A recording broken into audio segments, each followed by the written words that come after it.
Welcome back to the deep dive. You know, there's that universal feeling of frustration.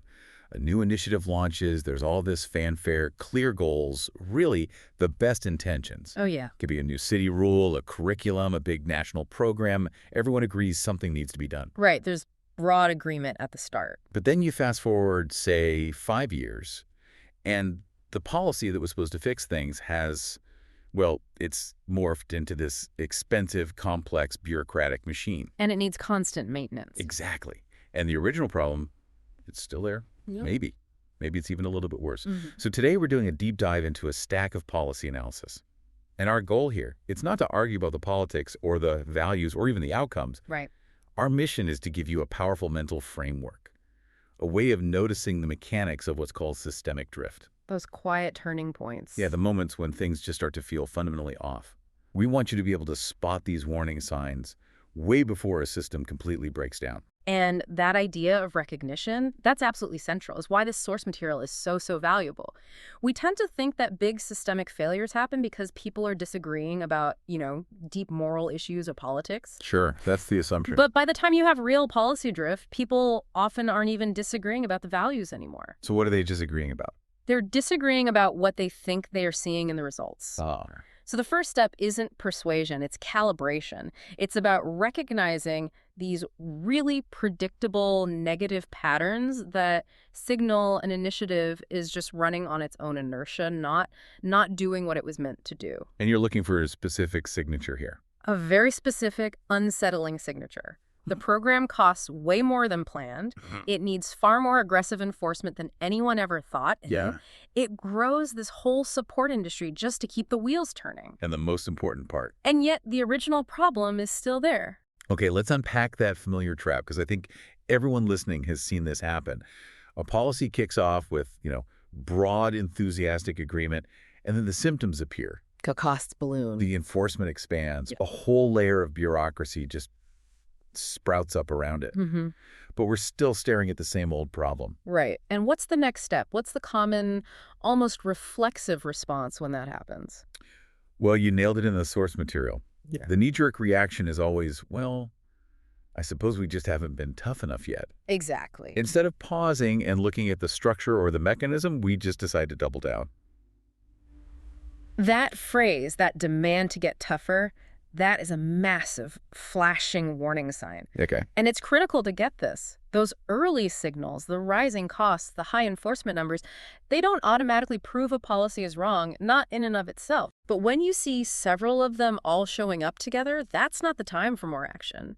It's a critical signal to slow the entire conversation down. You have to stop treating symptoms and start looking for the mechanical failure underneath. But hang on, what if it's a high-stakes situation? Public health crisis or a safety issue. Isn't being decisive and moving fast sometimes the right call? It can be. So how do we tell the difference between necessary speed and what you're calling the first major pattern of drift? Well, that takes us right to pattern one.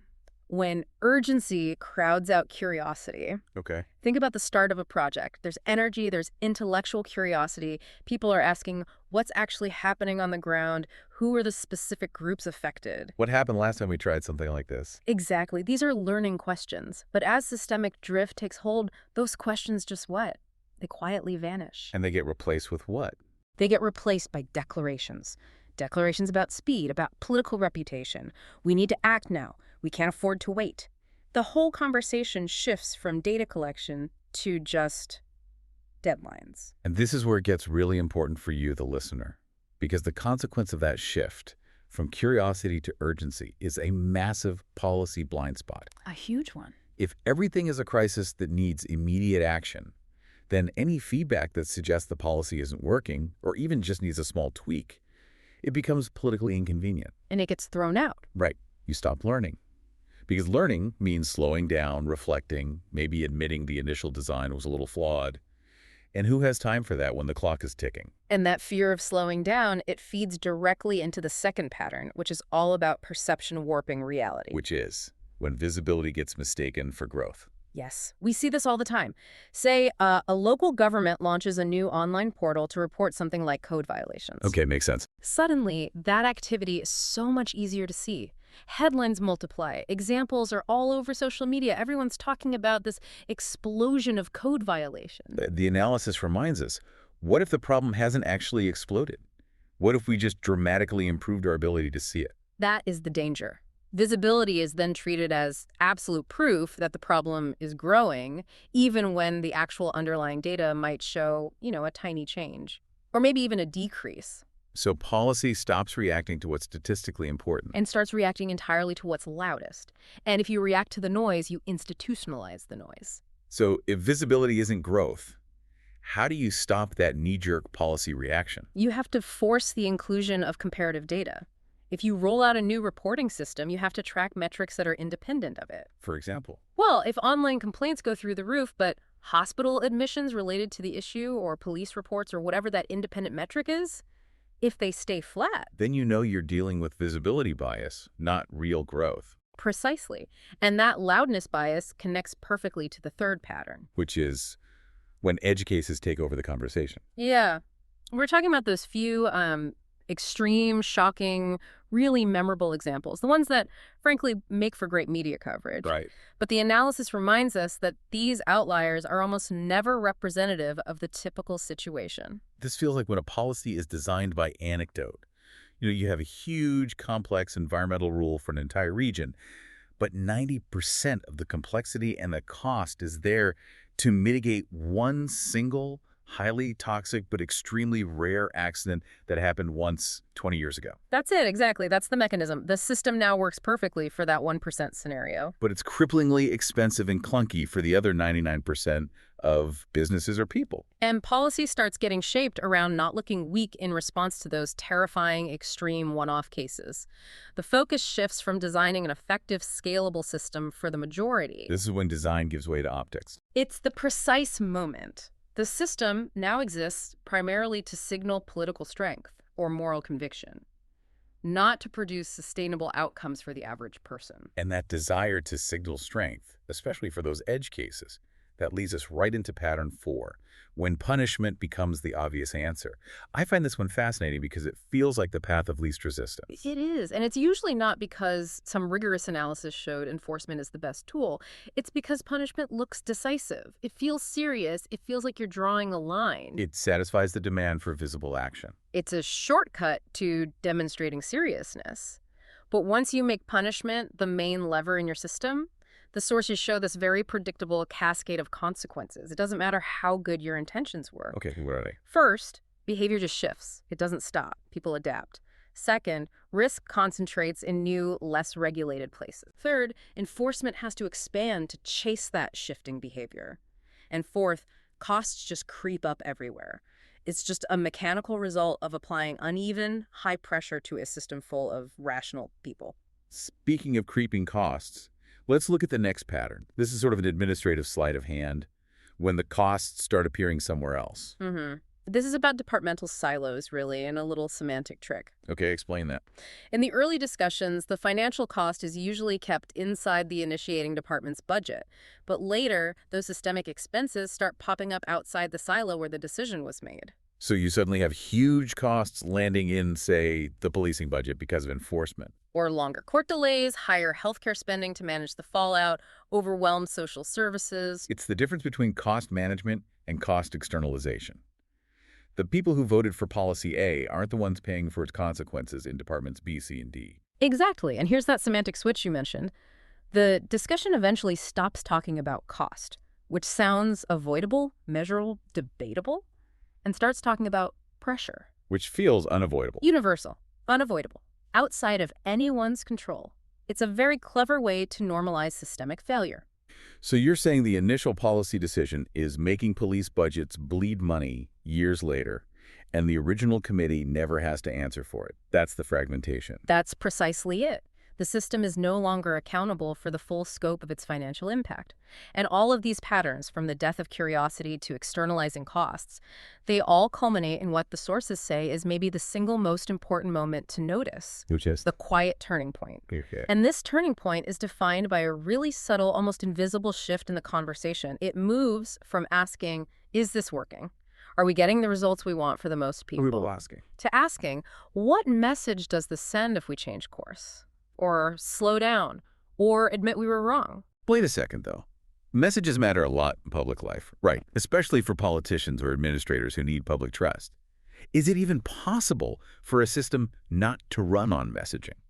Isn't prioritizing signaling just political reality? That's the critical challenge. Messages absolutely matter for communication, for trust, but, and this is the key insight from the analysis, systems themselves don't run on messages. Okay. They run on tangible, concrete incentives, on measurable constraints, on how real people adapt when a rule meets real life on the street. Right. When signaling the message starts to matter more than measurable, verifiable outcomes, learning tends to stop.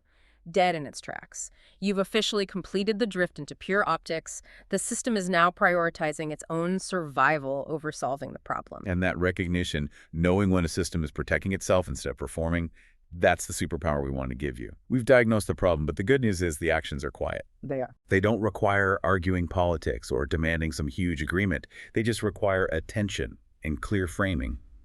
The sources suggest 5 crucial, quiet steps that any of us can take to fight this drift. Okay, the first is so simple but so often skipped. You have to always ask, what happened last time we tried this? Force the conversation back to history, not just hopes for the future. Exactly. If the policy is about housing, ask what happened with rent control in the 70s. If it's about tech regulation, what happened when similar rules were applied to telecom 20 years ago? You have to find the ghosts of past failures and ask why this time will be different. And the second step gets at that fragmentation we talked about. Yeah. Ask persistently, where are the costs actually landing? Mm-hmm. Don't just look at the main budget line. If a new criminal justice policy passes, you have to ask, how much more court time is needed? How many more public defenders? What's the downstream impact on probation services? You're forcing them to calculate the total system cost, not just the immediate decision cost. Okay, third point. Third, be fundamentally wary of urgency that leaves no room for feedback. Urgency is a political tool.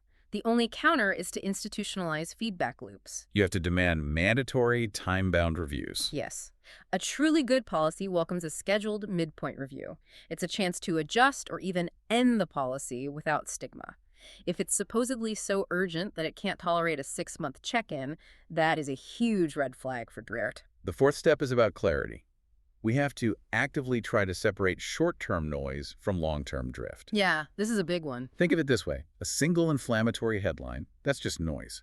But a sustained year-over-year expansion of an enforcement agency's budget and size, that is long-term drift. You have to learn to ignore the headlines that scream crisis and focus on the quantifiable metrics of institutional expansion. And finally, maybe the most important one. Yeah, I think so. We need to find ways to make it easier for policy to adjust without calling that adjustment a failure.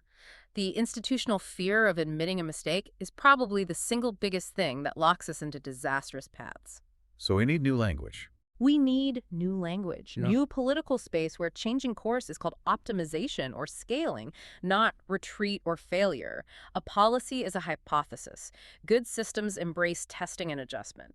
Once you start seeing these patterns, the shift from curiosity to urgency, confusing visibility with growth, the dominance of edge cases, the over-reliance on punishment, the cost shifting, and that quiet turn towards signaling, they're really hard to unsee. They are. This analysis gives you a powerful, neutral lens to look at any system, whether it's local traffic laws or your company's new org chart. You're just noticing when the system's logic starts running on itself instead of serving its real purpose. And that recognition is the core takeaway. It lets you analyze systems neutrally without getting caught in the emotional rhetoric that often kicks off the drift in the first place. It's about diagnosing the mechanics of how systems and people respond to pressure. And that brings us to a final provocative thought to take with you. Once we see that these universal patterns of drift happen everywhere across different topics, different regions, from environmental policy to school administration, the next question is this. Do different, better choices always lead to different outcomes? Or is the hardest part of governance not managing human behavior itself, but rather recognizing when policy needs to change direction before it gets so expensive, so bureaucratically entrenched, and so politically sensitive that the systemic inertia makes it simply too costly to turn? Something to mull on until the next time.